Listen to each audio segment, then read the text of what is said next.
장래의 희망을 물어보면 가장 인기 있는 직업이 시대의 환경과 또 상황에 따라 늘 바뀌죠.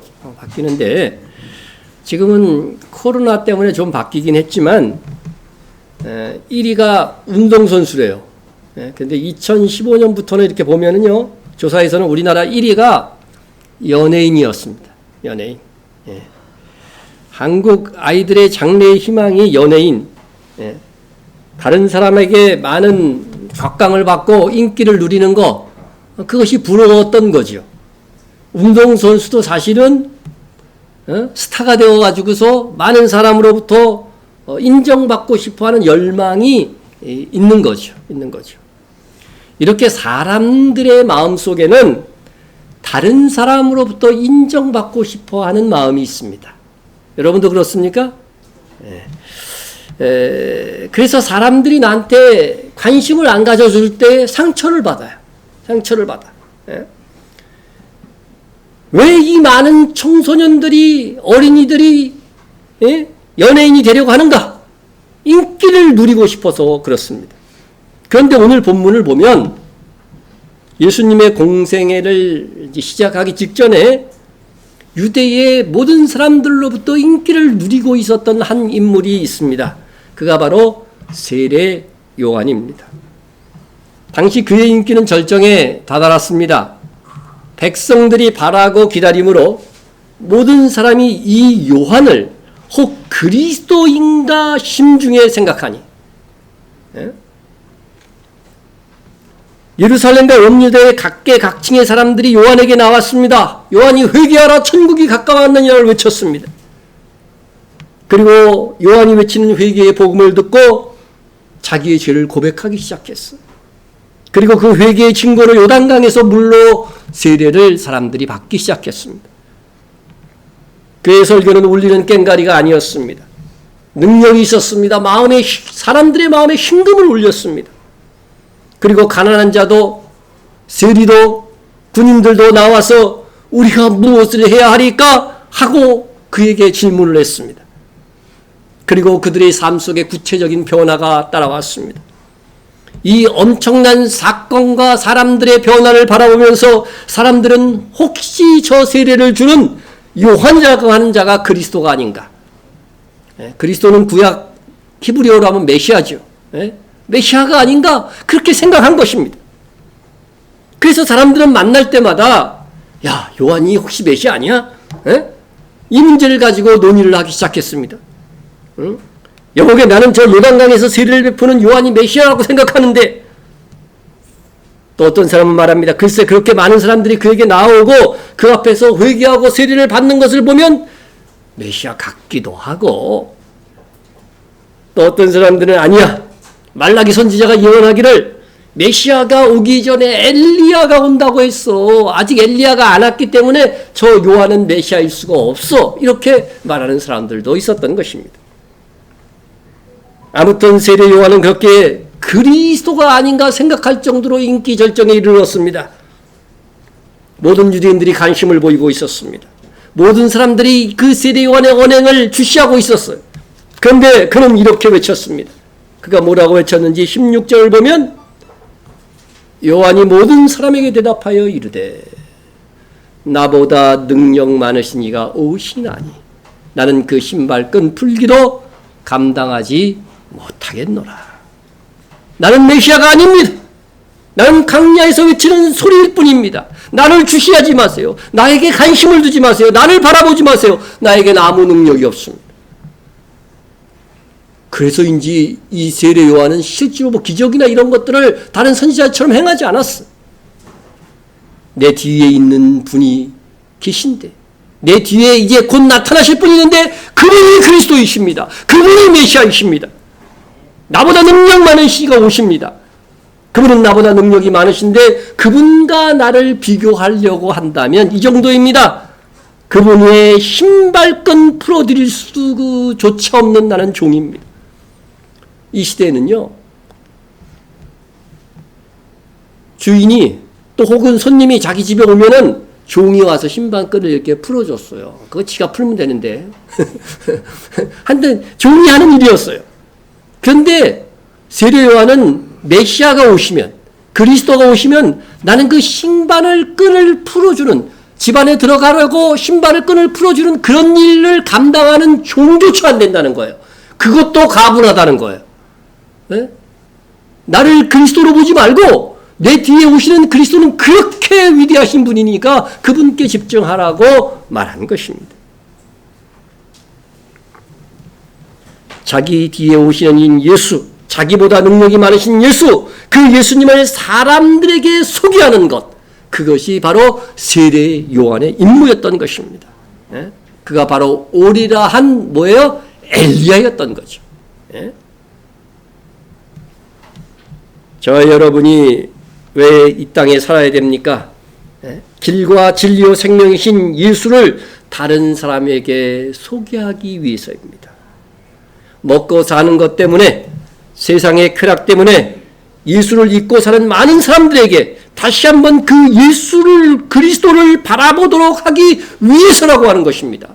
세례 요한의 사명과 우리의 사명이 동일하다는 것입니다. 나의 말과 행동으로 인해 예수가 생각나도록 하기 위해서 우리가 사는 것입니다. 어떤 사람이 여러분과 일주일을 같이 살았는데 내가 예수 믿는 걸 모른다 그러면 어떻게 되는 거야 이거? 아주 엉망으로 사는 거죠. 단 하루 몇 시간만 같이 살아봐도요. 적어도 밥은 같이 먹잖아요. 그죠? 밥 먹을 시간에 정말 정중하게 기도하고, 어떤 분은 커피 마실 때도 기도하잖아요. 네? 드물긴 하지만 그렇게도 해보세요. 예수 냄새가 펄펄펄 나는 거죠. 그러면은 내가 믿는 예수에 대해서 그가 언젠가는 질문하게 됩니다. 그런 것들을 통하여서 복음을 전하는 기회로 삼아야 되는 것이죠. 예수를 생각나게 만드는 사람이 그리스도인인 것입니다. 예수를 생각나게 만드는 내가 되어야 됩니다. 세례 요한은 성령의 인도하심을 따라 예수님이 어떤 분인가를 소개했습니다. 세례 요한은 어떻게 소개했나요? 첫째는 성령과 불로써 세례를 주시는 분이시다, 이렇게 설명해 주었습니다. 그는 성령과 불로 너희에게 세례를 주실 것이요. 요한은 뭘로 세례를 줬어요? 물로만 세례를 줬습니다. 이건 상징이에요. 앞으로 성령 세례가 올 것에 대한 상징입니다. 그래서 물로 세례를 주면 예수님은 성령과 물로 세례를 주실 분이라고 소개했습니다. 근데 이거 예수님이 오셨을 때 성령으로 세례를 주셨나요? 성경에 그런 내용 있어요, 없어요? 없습니다. 그렇죠? 예수님의 제자들이 세례를 준 적은 있어도 예수님께서 누구에게 세례를 딱 줄 때 성령이 쫙 임했다, 그런 거 없습니다. 안 이루어졌네요, 예언이. 언제 이루어진다는 거예요? 바로 성령 강림절, 그날부터 이루어질 것이라고 하는 겁니다. 그래서 예수님께서 죽으시고 부활 승천하실 때에 예수님께서 제자들에게 이렇게 말씀하십니다. 요한은 물로 세례를 베풀었으나 너희는 몇 못 되어 성령으로 세례를 받으리라. 그러면 성령의 세례란 무엇입니까? 성령의 세례란 하나님의 능력을 얻는 것입니다. 우리 예수님은 이보다 먼저 앞서서 성령 세례에 관해서 말씀하시면서 볼지어다 내가 내 아버지께서 약속하신 것을 너희에게 보내리니 너희는 위로부터 능력이 입혀질 때까지 이 성에 머물라. 성령의 세례라는 하나님의 능력이 옷 입는 것입니다. 우리의 문제는 늘 마음은 원이지만 그렇게 살아갈 능력이 없다는 것입니다. 말씀을 통해서 하나님의 뜻을 알아가지만 그렇게 살 수 있는 능력이 없습니다. 용서할 수 있는 능력, 기도할 수 있는 능력, 말씀대로 살 수 있는 능력이 부재합니다. 그런데 여러분, 성령의 세례를 통하여 성령의 능력을 옷 입으면 우리는 용서할 수 있습니다. 말씀대로 행할 수 있습니다. 성경에는 우리가 복받는 길을 알려주는 약속의 계명으로 가득 차 있습니다. 그러나 그 율법을 지켜 복을 받기보다는 오히려 율법을 어겨서 벌받고 징계받고 저주받는 일들을 더 많이 받고 사는 안타까움이 있습니다. 다 성령 충만하지 못한 연고라고 하는 것입니다. 성도 여러분, 세례 요한은 분명히 말합니다. 예수님은 불과 성령으로 세례를 주시는 분이시라고. 네? 여러분, 이 성령 강림절 이후에 예수를 믿을 때에 기본적으로 우리는 성령 세례를 받습니다. 성령께서 우리 안에 들어오는 게 성령의 내주, 그것이 성령 세례입니다. 네? 우리는 성령으로 그래서 거듭난 사람들입니다. 그런데 그것만 가지고는 안 됩니다. 하나님의 사람으로 세상을 이기고 나를 이기기 위해서는 성령의 충만에 이르러야 된다고 하는 것입니다. 그나마 여러분이 성령 세례를 받았기 때문에 예수를 부인하지 않고 사는 거예요. 그 능력은 기본적으로 임한 거죠. 그러나 그 말씀대로, 주님의 말씀대로 사는 힘과 능력은 성령이 충만할 때에 가능한 것입니다. 성령의 열매를 맺기 위해서는 성령의 능력을 덧입어야 됩니다. 성령의 기름 부으심이 우리에게 있어야 합니다. 여러분이 마가의 다락방 120명의 성도들이 기도하여 성령 충만함을 받은 것처럼 우리도 기도함으로 성령의 충만을 구하고 그렇게 능력 있는 그리스도의 삶이 되시기를 축원합니다. 두 번째, 요한은 예수님을 마당을 정하고 그곳에서 심판하실 분으로 규정을 하셨습니다. 손에 키를 들고 자기 타작 마당을 정하게 하사 알곡은 모아 곳간에 들이고 쭉정이는 꺼지지 않는 불에 태우시리라. 세례 요한은 우리 예수님을 심판의 주님으로 소개한 것입니다. 우리 성도 한 사람 한 사람을 곡식에 비유한 거는 여러분 기본적으로 아시잖아요. 그죠? 기본적으로 아십니다. 그래서 우리가 이 예언을 예수님께서 이 땅에 오셨을 때 이루셨을 것이라고 생각할 수 있습니다. 요한이 금방 예언한 거니까. 곧 뒤에 오실 예수님은 타작 마당을 정하시고 그곳에서 추수할 것이다. 알곡은 곳간에, 쭉정이는 꺼지지 않는 불에 태울 것이다 하는 그런 심판을 행하셨을 것이라고 생각하실 수 있습니다. 그러나 이것은 주님께서 친히 예언하시기를 이것은 주님의 초림, 처음 오셨을 때가 아니라 재림하셨을 때 이루어질 일이라고 말씀해 주셨습니다. 예수님은 곡식과 가라지 혹은 좋은 씨와 가라지 이 비유를 말씀하시고 해석하기를 뭐라고 했냐면요. 추수 때는 세상 끝이요. 그죠? 분명히 세상 끝이라고 했습니다. 세상 끝. 추수 꾸는 천사들이니 그런즉 가라지를 거두어 불에 사르는 것 같이 세상 끝에도 그러하리라. 네.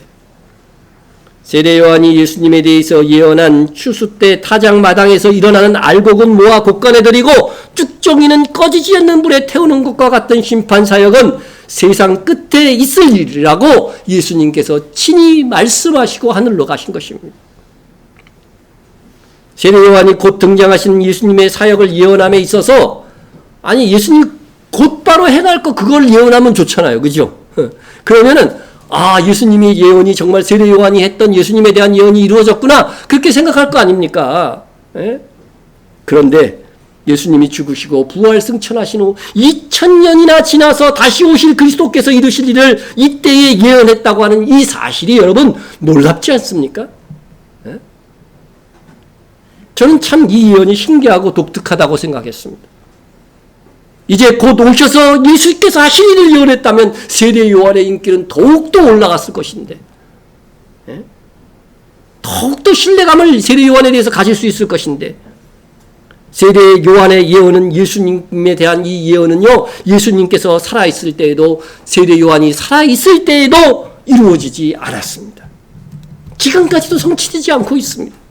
그래서 예언 곧 말씀은 멀리 보는 믿음이 있을 때에 확신에 이를 수가 있는 것입니다. 예수님은 인류 역사의 마지막 날에 심판의 주님으로 다시 오실 것입니다. 손에 키를 들고 알곡은 모아 곳간에 들이고 쭉정이는 꺼지지 않는 불에 태우실 것입니다. 예? 여러분 추수 때에 옛날에는 이 키질 이거 하는 거 못 보신 분도 있을 거야. 어린 분들은. 그런데 이게 다 바람에 날리면서 키질을 해가지고서 알곡은 거두고 바람에 날리는 쭉정이는 어떻게 돼요? 모아서 불태울 수밖에 없는 것입니다. 그래서 어떤 방법으로 하든 이렇게 바람에 날려서 쭉정이는 날아가게 되고 알곡은 그대로 밑으로 떨어지는 것입니다. 농부는 추수할 때 키질을 하고자 타작 마당을 정합니다. 저곳이 바람이 잘 부는 곳이야. 저곳에서 기질해야 되겠다 결정합니다. 그래서 타작마당은 언제나 바람이 잘 부는 그 지역의 가장 높은 곳이 되기 마련입니다. 주님 다시 오실 예루살렘의 대표적인 타작마당이 어디였습니까? 주님이 예루살렘으로 다시 오신다고 그랬죠. 감난산으로 다시 오신다고 그랬어요. 근데 주님이 다시 오실 예루살렘의 대표적인 타작마당이 어디였습니까? 다윗이 번제와 화목제를 드렸던 장소가 바로 아라우나의 타작마당이었습니다. 바로 그 장소에 이후에 예루살렘 성전이 들어서고 골고다 언덕도 거기에 포함되어져 있었습니다. 그곳에 그 타작마당에서 주님은 죽으셨습니다. 결국 예수님은 그 죽으셨던 그 타작마당이 있었던 그곳으로 다시 오시게 될 것입니다. 심판의 주로 다시 오시게 될 것입니다. 그 타작마당에서 죽으신 예수 그리스도를 믿었느냐 믿지 않았느냐로 생과 사가 결정되는 것입니다.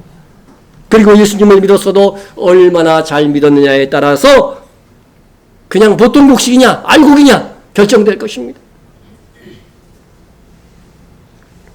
주님은 타작마당이었던 그곳, 성전이 세워졌던 그곳으로 다시 오셔서 진짜 영적인 추수, 알곡과 쭉정이를 나누실 것입니다. 여러분, 수확한 곡식들은요 다 모아갖고 타작마당으로 가져가요. 높은 곳으로 가져가죠. 그 다음에 어떻게 합니까? 키질을 하여서 곡식을 공중으로 올렸다가 내려오게 됩니다. 보십시오. 그렇죠? 예. 어떤 방법을 취하든지 곡식이 어디로 가요? 위로 올라가죠. 그죠? 공중으로 올라갑니다. 공중으로 올라갑니다. 예? 쭉정이는 이 과정에서 어떻게 돼요? 다 제외돼서 땅에 그대로 떨어져 있는 거죠. 예? 여러분, 우리는 세례 요한과 예수님의 예언을 좀 더 깊이 깨달아야 됩니다. 곡식이 공중으로 올라가서 추수되는 것은 주님이 공중 강림하실 때에 성도들이 어떻게 된다고 그랬어요? 구름 속으로 끌어올려 공중에서 주를 영접하게 하시니 그래야 우리가 항상 주와 함께 있으리라. 여러분, 이 휴거의 사건을 이 추수하는 방법을 통해서 지금 예언하신 것입니다. 예?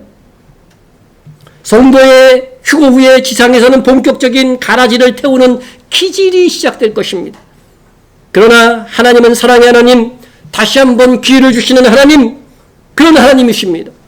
대환란이라는 기질에서 남은 이삭 추수가 시작됩니다. 모퉁이 추수가 이루어져 알곡신자가 마지막으로 또 거두어지는 기회를 얻게 됩니다. 여러분, 추수 때는 세상 끝이라는 거 분명히 예수님이 말씀하셨잖아요. 그러니까 추수할 때 일어나는 일은 마지막 때 일어날 일의 모든 예언이 되는 거예요. 예? 자, 보십시오. 어떻게 추수하라고 성경에 되어져 있는지. 너희 땅에 곡물을 벨 때 반 모퉁이까지 다 베지 말며 떨어진 것을 줍지 말며 그것을 가난한 자와 거류민을 위하여 남겨두라. 예? 자, 첫 번째는 뭐예요? 이게 추수 때에 있을 일이에요. 추수 때, 추수 때 있을 일. 자, 첫 번째는 반 모퉁이까지 다 베지 말라는 거죠. 그러니까 모퉁이, 그죠? 사각형이면은 그 모퉁이에 있는 그 곡식은 그대로 베지 말라는 거죠. 두 번째는 뭐예요? 떨어진 이삭을 줍지 말라는 거죠. 예? 왜요? 가난한 자와 거류민들을 위하여 남겨두라고 하는 것입니다. 이것은 하나님의 성도로서 사랑을 실천하는 착한 마음, 가난한 자를 생각하는 착한 마음이기도 하지만 동시에 이것은 뭐냐면요, 마지막 추수 때에 있을 일에 대한 예언이라고 하는 것입니다. 예? 이거 뭐 하는 건지 아세요? 고구마 추수 다 한 다음에요, 다시 가서 이삭 죽게 한다고 해서 막 캐요. 캐요. 저도 어렸을 때 많이 했습니다. 근데 제법 나와요. 고구마는요, 캔다고 캐도요, 꼭 남아있는 것들이 또 있어요. 그래서 또 한 바구니 가난한 사람들도 캐올 수가 있었습니다. 그래서 이런 것들이 바로 이삭 죽기라고 하는 거죠. 그래서 이삭 죽기라고 하는 유명한 그림도 있고, 밀레의 그림도 있고, 또 모퉁이에는 이렇게 이삭을 남겨놔요. 일부러. 남겨놔서 가난한 사람들이 와서 배가할 수 있도록 해주는 것입니다. 자, 그러면은 여러분, 추수에서 본 추수가 있고 그 다음에 이삭 죽기 추수가 있고 모퉁이 추수가 있다고 하는 거 아시죠? 이것은 나중에 이루어지는 거예요. 나중에 이루어지는 거예요. 예? 그래서 이것은 알곡인데 알곡은 알곡이죠. 다 알이 찬 거니까. 알곡은 알곡인데 대환란, 성도들이 일부 휴거한 다음에 대환란을 통과하는 이삭죽기나 모퉁이 추수해야 되는 그런 성도들이 있다고 하는 것입니다, 여러분. 예? 여러분들 대환란을 통과하는 이삭죽기, 모퉁이 알곡이 되시기를 바랍니다. 아니요, 잘했습니다. 정신 못 차리고 있으면 아무 때나 아무나 한다니까. 예, 예. 여러분, 우리에게는 아직 시간이 있습니다. 그죠? 시간이 있는 상태에서 그렇게 생각하는 것은 너무나 어리석은 짓이죠. 예? 주님 다시 오실 때 공중 강림될 수 있도록 지금 정신을 차리고 신앙을 생활을 해야 되는 것이죠. 예? 혹시 우리의 생전에 휴거가 일어났어. 우리의 생전에 안 일어날 수도 있고 일어날 수도 있겠죠. 예? 저는 제 생전에 일어날 거라고 생각하는 사람이기 때문에. 자, 우리 생전에 휴거가 일어났는데 우리 가족은 다 휴거됐는데 나만 남았네. 이건 정말 야단난 겁니다. 아니, 우리 엄마 아빠도 다 되고 우리 동생도 다 되고 그런데 나만 남았어, 나만. 예? 정말 끔찍한 일이죠. 예? 여러분, 혹시 그런 일을 당한다 할지도 낙심할 시간이 없어요. 이 대환란 반드시 많은 환란과 고통을 겪을 거지만 그때는 반드시 뭐가 돼야 돼요? 순교자가 되어야 됩니다. 순교의 각오를 해야 됩니다. 예? 일부러 순교하기 위해서 잡힐 필요는 없지만 순교의 각오를 하고 있어야 됩니다. 예? 여러분, 역사 속에서 왜 아라우나의 타작마당이었던 그곳이 예루살렘의 성전이 되고 골고다 언덕이 있어 그곳에서 예수님께서 죽게 된 것인지 그 의미를 알아야 됩니다. 주님께서 그 타작마당으로 다시 오셔서 영적인 타작, 사람에 대한 추수를 하실 것이기 때문인 것입니다. 먼저는 알곡 신자를 공중으로 끌어올리시고 그리고 지상 재림하시기까지 쭉정이를 대환란 기간에 불태울 것입니다. 그 중에 참신자들도 휴거되지 못한 성도들도 순교당할 것입니다. 최종적으로 주님은 알곡 신자들과 함께 지상 재림하사 모든 쭉정이를 불태울 것입니다. 그리고 영원히 꺼지지 않는 불에 불태워질 것입니다. 영원히 꺼지지 않는 불은 지옥밖에 어디 있어요? 불못밖에 없잖아요. 불신자들은 다 그곳에 가게 될 것입니다. 예? 이후에 휴거되었다가 다시 지상으로 내려온 알곡 신자들과 대환란 속에서 순교하여 이삭 죽기 그리고 모퉁이 축수 알곡된 신자들은 어디로 가나요? 창고가 의미하는 바 천년 왕국의 즐거움을 누리게 될 것이라는 것입니다. 예? 여기는 알곡, 그죠? 쭉정입니다. 예, 쭉정. 성경에 이렇게 되어 있습니다. 수장절을 지키라. 이는 내가 수고하여 이룬 것을 연말의 밭에서부터 거두어 저장함이니라. 예. 여러분, 수장절이라고 하는 절기 여러분 지키십니까? 안 지키십니까? 우리 교회에서 지켰어요? 안 지켰어요? 지키고도 몰라, 이렇게. 왜? 무슨 이름으로 지켰어요? 초막절, 장막절, 그런 이름으로 지켰으니까 모르는 거죠. 그러나 여러분, 이름이 이렇게 많이 있다는 것은 각각의 이름마다 의미가 있는 거예요. 예? 자, 수장절은 당연히 창고로 곡식을 드리는 거죠. 곡식은 우리라고 그랬죠. 창고로 우리가 가는 거예요. 어느 창고로? 천년왕국의 창고로 가는 거예요. 그것을 의미하는 것입니다. 여러분, 제가 알곡인 우리가 창고에 들어가는 것은 천년왕국이다. 바로 예수님과 함께 장막에 거하는 것이다. 이것을 말씀을 드리고자 합니다. 예? 자, 잘 보십시다. 자, 추수할 때 바람에 쭉정이를 가려내려고 하면 곡식이 어디로 올라가요? 공중에 올라가죠? 그죠? 이거 상식이잖아. 이것은 마지막 때에 있을 뭐를 예고한 거냐? 예수님과 알곡 성도의 만남을 의미하는 거라는 거죠. 예수님이 공중 강림하시고 성도들은 휴거되어져서 공중에서 주를 영접하게 된다는 데살로니가 4장 17절의 말씀 그대로 되는 것이죠. 네? 자, 그것이 바로 알곡, 우리가 이게 어디예요? 휴거되는 것을 의미하는 것이라고 하는 거죠. 이것이 어떤 날 이루어져요? 어느 절기에? 나팔절에 이루어지는 거예요. 왜 절기를 지켜야 되시는지 아시겠죠? 예? 나팔절에 이루어질 거예요. 나팔절은 또 이것에 관한 설교를 해야 되는 거죠. 나팔절에는. 자, 그러면은 쭉정이는 어떻게 됩니까? 대환란 속에 불태워지는 거예요. 예? 불태워집니다. 그리고 나서 곡식은 추수할 때 어떻게 돼요? 땅으로 다시 떨어지지요? 공중에 그대로 있어요? 아니죠. 그러면은 주와 함께 어떻게 돼요? 지상재림 때 같이 내려오는 거예요. 주와 함께. 그리고 알곡 신자는 다시 땅으로 내려오게 됩니다. 그런데 마지막으로 대환란 속에서 또 알곡 신자가 되는 사람들이 있다고 그러겠죠. 요한계시록 19장에 보면 나와요. 대환란 중에 순교자들이에요. 이 사람들이 이삭 죽기 모퉁이 추수로 알곡으로 합류하는 사람들입니다. 자, 알곡 신자가 추수법을 보면은 다 어디로 가요? 이제는 창고로 가야 되겠죠. 그게 바로 수장절이에요. 수장절. 이날이 바로 장막절. 예수님과 함께 거하는 장막절. 그죠? 그리고 초막절이라고도 이렇게 부르는 것입니다.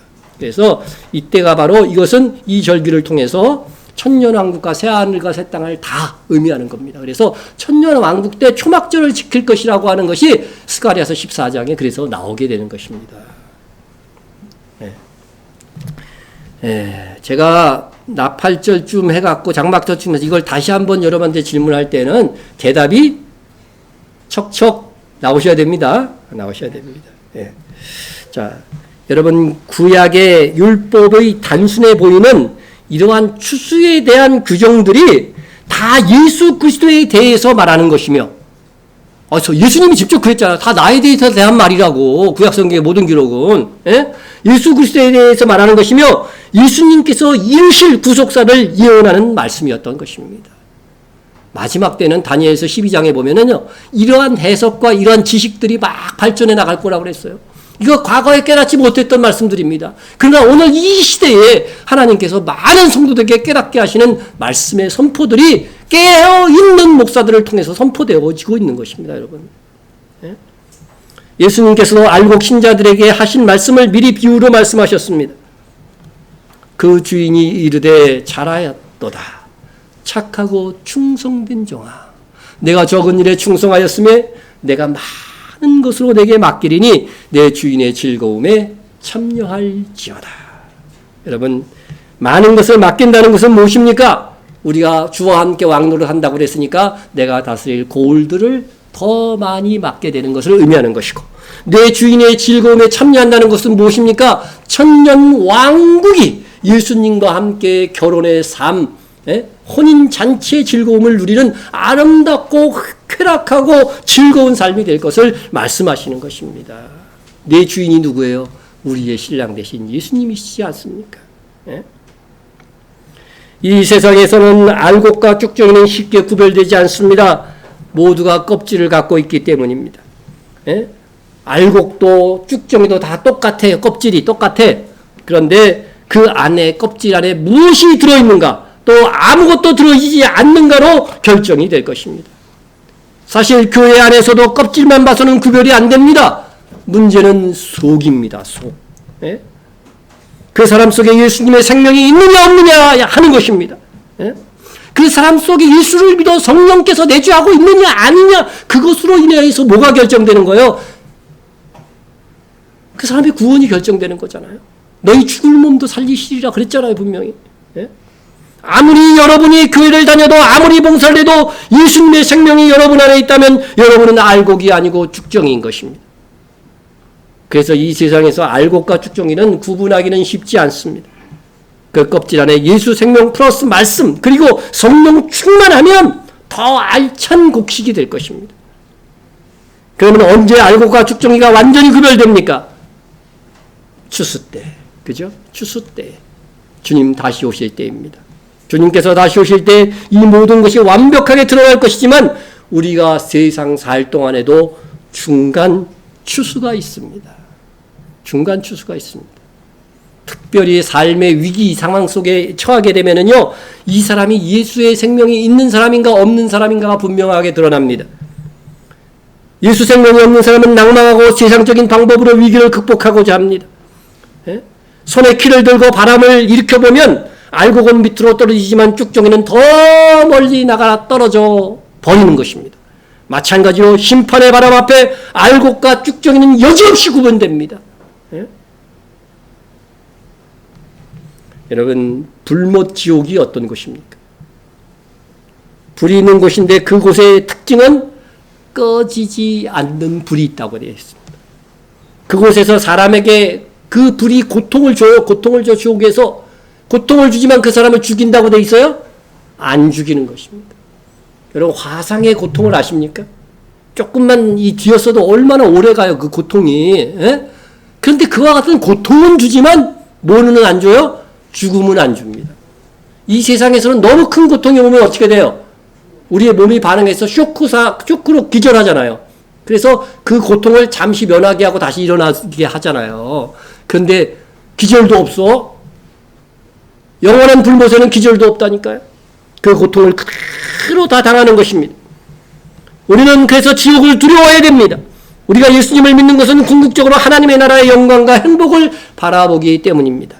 하지만 부정적으로는 지옥이 너무나 두려운 곳인 것을 알기 때문입니다. 네? 지옥이 그래도 살만하다 하면은 어떻게 돼요? 천국 못 가도 그래도 아쉽지는 않을 것입니다. 그러나 지옥에 들어가는 즉시 모든 종류의 희망을 버려야 됩니다. 지옥에서 1000년 고생하면 천국에서 1년 살게 해줄게. 이것도 끔찍한 거지만 이런 희망도 없습니다, 여러분. 네?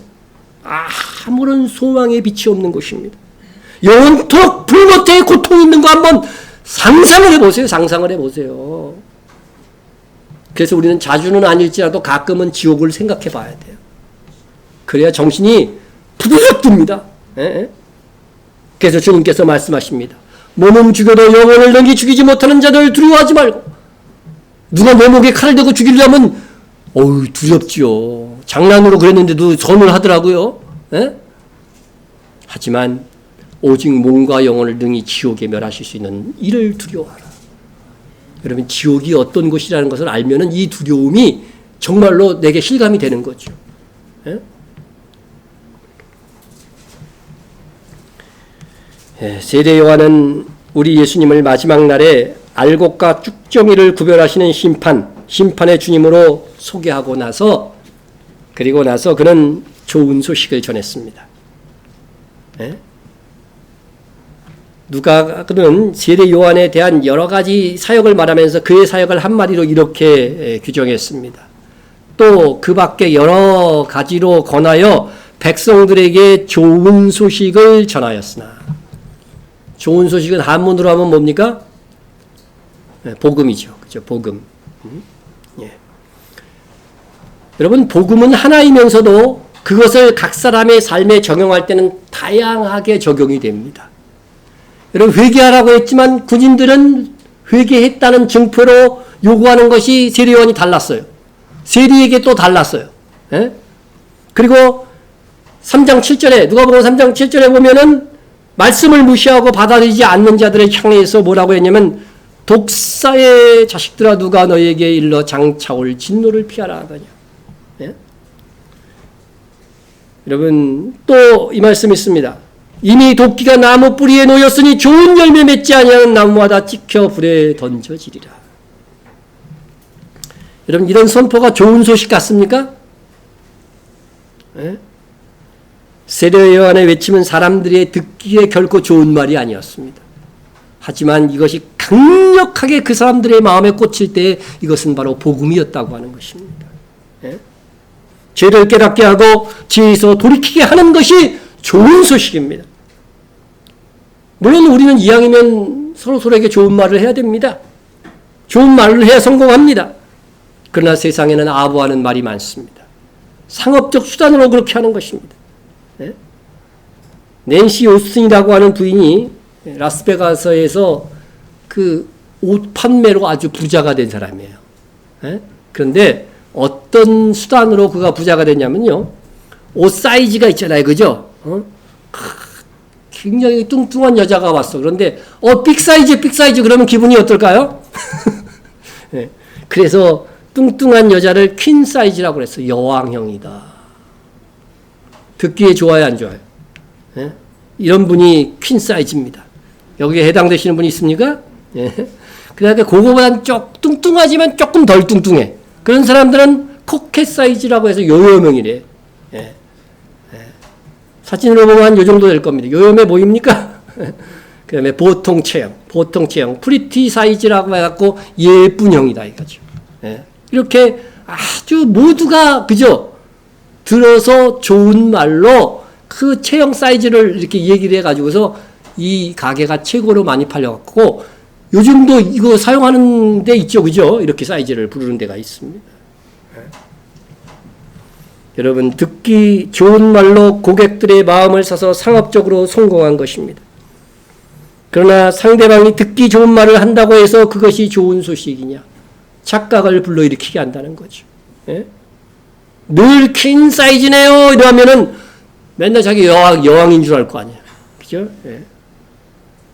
여러분, 상업적인 말이고 돈을 벌기 위한 수단입니다. 이제 좋은 말로 해서 못 알아듣는 세대가 되었습니다. 직설적으로 말해야 됩니다. 충격요법을 써야 됩니다. 극악 처방을 해야 됩니다. 예? 믿지 않음으로 오는 최후의 이야기를 해주어야 되는 것입니다. 예? 예수 그리스도를 믿지 않으면 불신지옥이라고 하는 것을 외치는 것은 그래서 복음인 것입니다.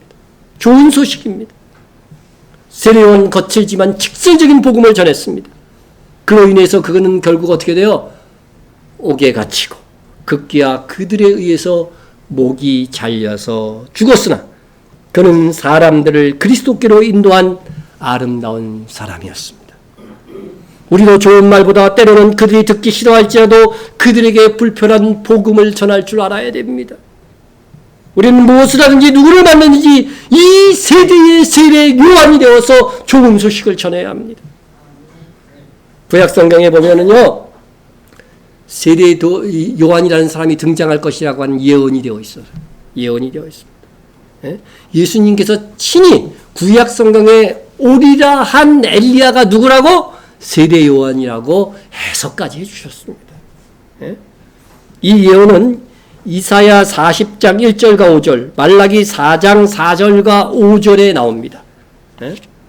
그런데 그 구약의 본문으로 가면은 신기한 것은 이게 예수님의 초림 때 있을 일이 아니고 마지막 재림 때 있을 일로 예언해 놓았다는 것이죠. 그러니까 구약의 선지자는요, 예수님의 초림에 있을 때의 일과 재림에 있을 때의 일들을 동시에 바라보고 예언을 하는 거예요. 성경은 그래서 이중 예언이라고 그러죠. 한 번 이루어지되 완전히 안 이루어져요. 한 번 이루어지고 마지막에 가서 최종적으로 완전히 이루어지는 그런 것을 성경의 예언의 특징으로 이중 예언이라고 하는 것입니다. 자, 하나씩 한번 봅니다. 말라기에 있는 것들을 한번 이 세례 요한에 대해서 예언했던 말라기 말씀을 봅니다.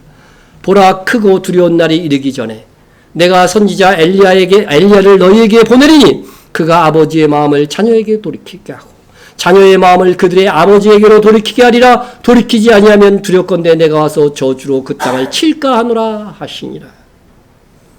여러분, 여기서 여호와의 크고 두려운 날이 임했습니까? 안 임했습니까? 안 임했잖아요. 그죠? 이것은 예수님의 재림 때 심판을 얘기하는 거거든요. 여호와의 크고 두려운 날이 아직 안 이르렀어요. 그것은 예수님의 초림으로 시작해서 예수님의 재림으로 완성될 것을 선지자들은 본 겁니다. 예? 그래서 여러분, 마지막 시대에 엘리야가 올 것입니다. 마지막 시대에 세례 요한이 올 것입니다. 그들이 요한계시록에서 얘기하는 두 증인이고 또한 동시에 이 시대에 깨어있는 성도 우리입니다. 예? 주님이 다시 오시기 전에 엘리야의 심정으로 주의 길을 예비하는 성도는 가정의 회복을 도모할 것입니다. 뭐라고 돼 있어요? 아버지의 마음을 자녀에게로 돌이키게 하고 자녀의 마음을 그들의 아버지에게로 돌이키게 하리라. 여러분, 이것이 귀중한 진리인 것입니다. 그래서 가정이 마지막 시대에는 중요합니다. 자기 식구들이 배반해가지고서 표를 안 받고 막 고발해갖고 죽게 만드는 일들이 있을 것이에요. 근데 자기 온 가족이 믿으면 얼마나 행복합니까? 예? 우리는 이 시대의 엘리야, 세례 요한이 되어야 됩니다. 그렇게 하는 것이 곧 주님 다시 오시는 날에 공중으로 들어 올려지는 알곡 신자가 되는 길입니다. 자, 그리고 마태, 마가, 누가, 요한복음에 모두 기록되어 있는 세례 요한에 대한 이사야의 예언이 있습니다. 너희의 하나님이 이르시되 너희는 위로하라 내 백성을 위로하라 합니다. 이것이 세례 요한의 사역이고 엘리야의 사역이라는 거죠. 예? 여기서 내 백성은 누굽니까? 예? 내 백성이 누구예요? 이스라엘이에요. 본문에 가서 보면 이스라엘입니다, 여러분. 이스라엘. 내 백성을 위로하라고 하는 것입니다. 이런 사역을 하는 사람들이 마지막 시대의 엘리야요 세례 요한이라고 하는 것입니다. 어떻게 위로하라고 되어 있냐면요. 너희는 예루살렘의 마음에 닿도록 말하며 그것에게 외치라. 그 노예의 때가 끝났고 그 죄악이 사함을 받았느니라. 그의 모든 죄로 말미암아 여호와의 손에서 벌을 배나 받았느니라 할지니라 하시니라. 여러분, 유대인들이 어떻게 됐습니까? 예수 그리스도를 십자가에 못 박은 죄로 인하여서 어떻게 돼요? 세계 각지로 흩어져서 가는 곳마다 박해를 받았습니다. 이제 벌 다 받았으니까 어떻게 하라는 거예요? 예루살렘으로 다시 돌아오라는 것입니다. 이스라엘 땅으로 다시 돌아오라고 하는 것입니다. 예? 그 사역을 하는 사람들이 이 마지막 시대에 뭐라고요? 엘리야요 세례 요한이라는 것입니다. 우리가 그 사역을 지금 하고 있지 않습니까? 다음 달부터는 알리야 사역도, 지난달에 우리가 알리야 사역으로 한 300만 원 헌금했어요. 근데 다음 달부터는 이제 정기적으로 할 생각입니다. 예? 이 마지막 시대의 두 증인이요, 마지막 시대의 엘리야가 되는, 세례 요한이 되는 사역이 바로 이런 사역이 될 것이라고 성경이 분명히 나와 있습니다. 예? 이어 이 시대의 세례 요한이 되는 길을 이렇게 말씀하십니다. 외치는 자의 소리요, 이르되 너희는 광야에서 여호와의 길을 예비하라. 사막에서 우리 하나님의 대로를 평탄케 하라. 골짜기마다 도두어지며 산마다 언덕마다 낮아지며 고르지 아니한 곳이 평탄하게 되며 험한 곳이 평지가 될 것이요. 여러분, 세례 요한이 주님이 오실 길을 초림 때 예비했죠? 우리도 그렇게 하라는 것입니다. 여호와의 길을 예비하라는 것입니다.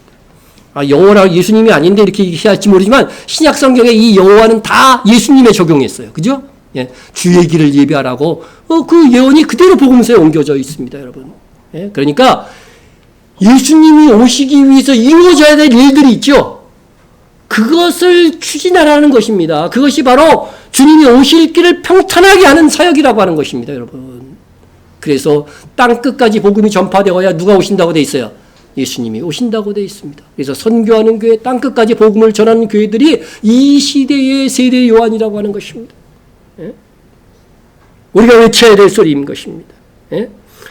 여호와는 사복음서 전부에 예수님이 오실 길을 예비하는 그러한 것으로 적용해서 해석되고 있다는 걸 꼭 기억하시고, 여러분, 우리 주님 다시 오실 왕의 대로를 준비하는 자들이 되어야 됩니다.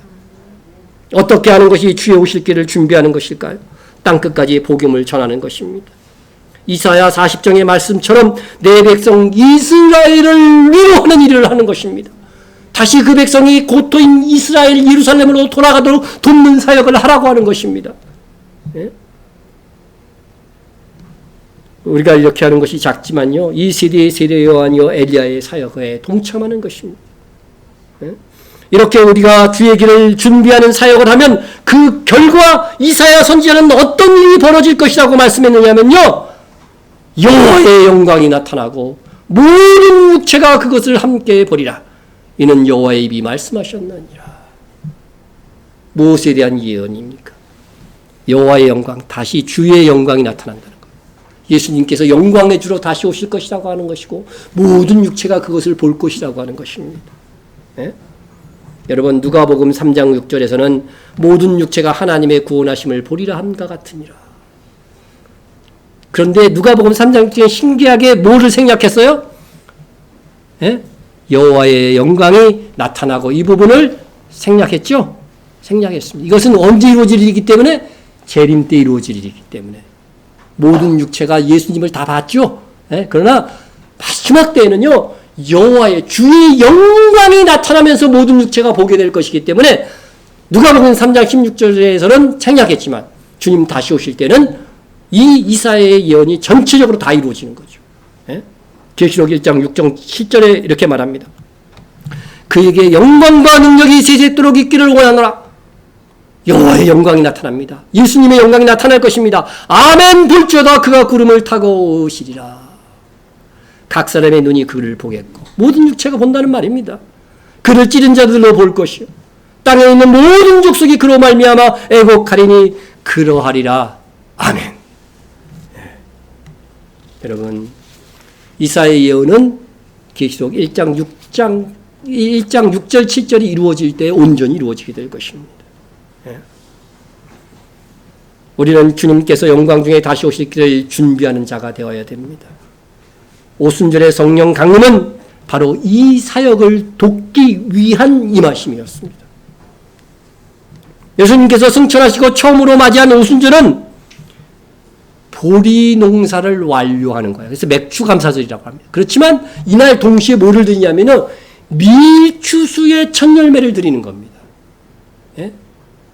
그러니까 밀추수의 첫 열매를 드리기 때문에 밀은 누구를 얘기해요? 우리 성도들을 얘기하죠. 이 시대에서부터 교회를 통한 영혼 구원 사역이 시작되는 거예요. 예? 그래서 주님 다시 오실 때 그 모든 추수를 완료하시게 되는 것입니다. 하나님의 나라에 들어가게 된다는 것입니다. 예? 동시에 오순절에 뭐가 시작되었어요? 교회가 시작되었잖아요. 하나님의 추수 사역을 하라고 교회라는 기관이 시작된 것입니다, 여러분. 예? 그날로부터 시작하여 온 유대와 사마리아와 땅끝까지 복음이 전파되기 시작했다는 것은 무엇을 의미합니까? 정말 우리가 알곡 신자가 되기 위해서는 이 사명, 복음 전파하는 이 전도와 선교의 사명을 감당해야만 한다는 것입니다. 그래야 착하고 충성된 종으로 인정받고 주님 다시 오시는 그날의 알곡 신자로 인정받아 공중으로 들어올리게 될 것입니다. 여러분, 이 추수법을 다시 한번 기억하십시오. 우리가 위로 올라가게 될 것입니다. 밀추수의 대상으로서. 그것은 바로 휴거의 장면을 상상하시면 됩니다. 다시 주님 지상 재림할 때 다시 땅으로 내려와서 천년왕국을 누리게 될 것입니다. 그래 다시 오실 때는 주님이 무수한 군대들과 같이 오신다고 돼 있잖아요. 그죠? 그게 바로 성도들인 거죠. 계시록 19장에 보면 그 내용이 나옵니다. 여러분. 여러분, 우리가 사는 이유를 이제는 확실히 알아야 됩니다. 내가 사는 이유를 지식적으로 알았다가 하더라도 자꾸 되새김질해야 돼요. 그래야 잊지 않고 내 인생을 사는 이유에 합당한 삶을 살 수 있는 것입니다. 예? 여러분, 우리에게 주신 알곡 신자가 되기 위한 이 인생의 기회를 놓치지 말고 그냥 흘려보낼까 우리 두려워해야 됩니다. 예수님께서는 친히 당신께서 다시 오실 인자의 때가 가까워질수록 그 시대가 노아의 때와 누구의 때? 롯의 때와 같을 것이라는 것입니다. 예? 그렇게 말씀하셨습니다. 예?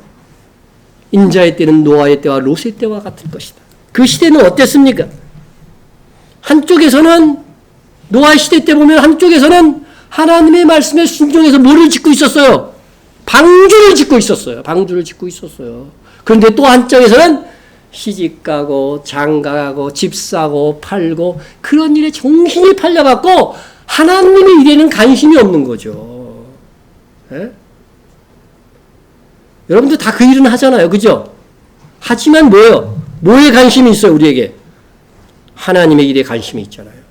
노아와 같이 방주를 짓는 일. 방주가 교회를 상징하는 것이라고 한다면. 예? 여러분이 우리 교회의 일들을 통해서 하나님의 일들을 도모하고 선교의 일들을 도모할 때에 노아와 같이 사는 것입니다. 노아와 같이 사는 것입니다. 롯의 때는 또 어땠습니까? 얼마나 부패했어요. 그거는 롯은요, 대환란 속에 있는 성도나 마찬가지예요. 그 속에서 끄집어내죠. 그래도 구원하는 겁니다. 근데 그 중에 롯의 처는 어떻게 됐습니까? 물욕에, 그 향락의 즐거움들, 그런 것을 벗어나지 못해서 뭐가 되었다는 거예요? 예? 소금 기둥이 되었다. 소금 기둥이 되었어. 여러분, 구약의 모든 내용들은 너희의 교훈을 위해서 주시는 말씀이라고 되어 있습니다. 여러분, 그나마 마지막 순간에 구원받는 그 남편, 그 두 딸, 두 딸이 있었지만 그 롯의 처는 말이죠. 뒤돌아보다가 소금 기둥이 되어갖고 그 미련을 버리지 못해서 세상 즐거움의 미련, 세상에서 사는 것의 즐거움을 떨치지 못해가지고서 결국은 영원히 멸망받고 말았다고 하는 것입니다. 우리는 이제 더 이상 잘 시간이 없습니다. 깨어 정신을 차려야 됩니다. 우리 같은 교회 가족 안에서도요, 생과사, 구원과 사망이 나누어질 수 있다고 하는 것을 바로 롯의 통해서 보여주시는 것입니다. 형제들아, 너희는 어둠에 있지 아니하며 그날이 도둑같이 너희에게 임하지 못하리니. 주님이 언제 오실지도 잘 몰라. 어느 절기에 올지도 몰라. 이거는 뭐예요? 어둠 속에 있는 자예요. 예? 너희는 다 빛의 아들이요 낮의 아들이라. 여러분, 우리는 절대로 뭐예요? 그날이 도둑같이 너희에게 임하지 못한다고 말씀하고 있잖아요. 도둑같이 임하는 자들은 누구예요? 그들이 평안하다고 안전하다고 할 그때에 임신한 여인에게 해산의 고통이 이른 것 같이 멸망이 갑자기 그들에게 임하리니. 그런 사람들은 어떤 사람이라고요? 그들이에요. 형제들이 아니에요. 여기 말하는 형제들하고 달라요. 예? 여러분, 우리는 빛의 아들이고 낮의 아들입니다. 아무 때나 주님 오실 거라고 상상하지 마세요. 나팔절에 오십니다. 예? 그래서 우리에게 요구하시는 말씀이에요. 그러므로 우리는 뭐라고 돼 있어요? 다른 이들과 같이 자지 말고 오직 깨어 정신을 차리라. 휴거에 대한 말씀이 나올 때마다 열처녀의 비유에서도 깨어라는 말이 나오잖아요. 그죠? 깨어 있으라. 깨어 정신을 차릴지라고 얘기하고 있습니다. 우리는 빛이 아니고 낮의 아들이기 때문에 항상 주님이 다시 오실 것들을 인식하고 의식하면서 긴장하면서 삶을 살아야 되는 거예요. 우리 주님을 사모함으로 주님의 칭찬받는 종이요 신부가 되기 위하여서 깨어 정신을 차립시다. 세상 것에 취해서 인생을 낭비하지 맙시다. 오직 더 좋은 알곡이 되고자, 더 좋은 부활에 이르고자 오늘도 내일도 다름질합시다. 통성으로 한번 기도하겠습니다. 우리 다 같이 통성으로 기도합니다. 성령께서 강림하신 이날에 성령 충만하여 더 좋은 알곡 신자가 되도록 여러분 간구하시기 바랍니다. 알곡 교회, 알곡 신자가 되기 위하여 주님 다시 오실 때까지 깨어 정신을 차려 복음을 전하는 일에 헌신하도록 여러분 기도하시기 바랍니다. 우리 선교를 위하여 우리 주보에 나온 첫 장에 나온 대로 이름들을 한 번씩은 이렇게 부르면서 기도해 주시기 바랍니다. 여러분의 가정을 위해서 기도하시고 교회를 위해서 기도해 주시기 바랍니다. 통성으로 기도합니다. 사랑과 은혜가 충만하신 하나님 아버지 감사합니다.